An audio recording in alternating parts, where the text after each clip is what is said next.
Welcome back, guys. This is going to be the install of a Prinsu Cabrack roof rack on a Toyota Tundra.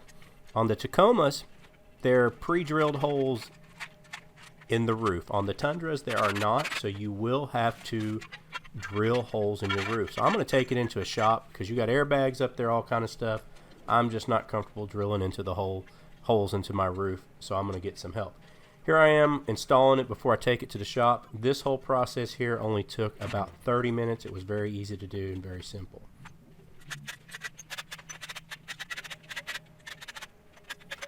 I'm going to load it up, took it into the shop, and we're going to get everything prepared. The first thing you do is the rubber rain gutters up there on the roof. You're going to remove those. Here's all the hardware that it comes with, the hardware to attach things once you get it. And future videos will show how to attach things and different uses for the rack. This is just the install. Now, the very first thing you're going to do is drill the front two holes.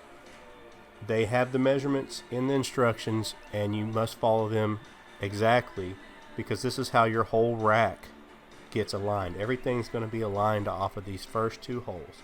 So you're going to measure, mark, and then use a hole punch or a punch to mark your position, and then you're going to drill out the holes, and you're going to repeat it on the other side.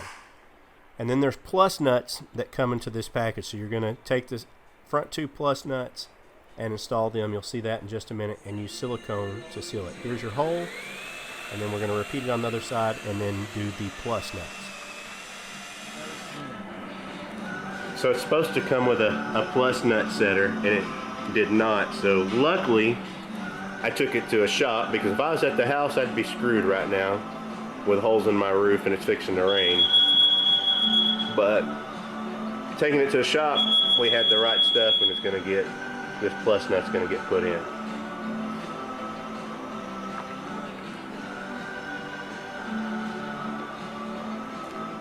And here's the installed plus nut. Lots and lots. Be liberal with the silicone. You don't want anything leaking in. So now we're going to unload the rack out of the back. It's very light for a rack this size. And we're going to move it up on top of the truck. And what we're going to do is line it up with the first holes that we drilled up there in the front that we measured. We're going to measure and make sure everything's squared. And then we're going to mark and then use the center punch to mark the holes where the rest of the holes need to be drilled for the bolts and the mounting hardware.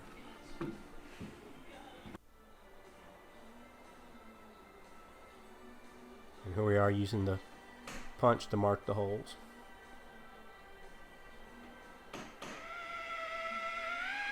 And then finally you're going to drill out all the rest of your mounting holes. Now you have spacers. You're going to use more silicone.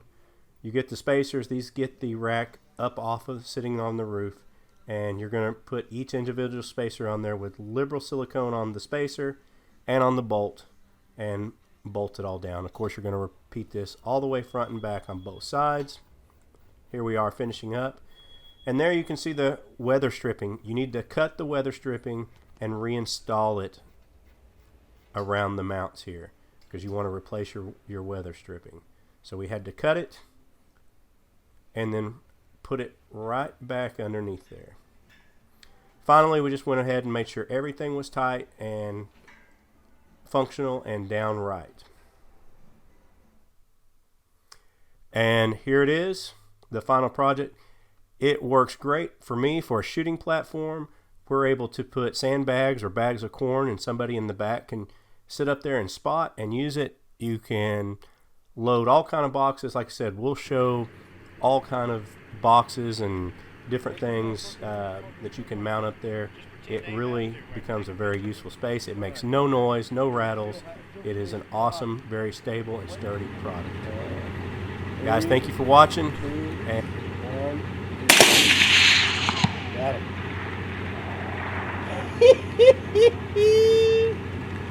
Legs in the air.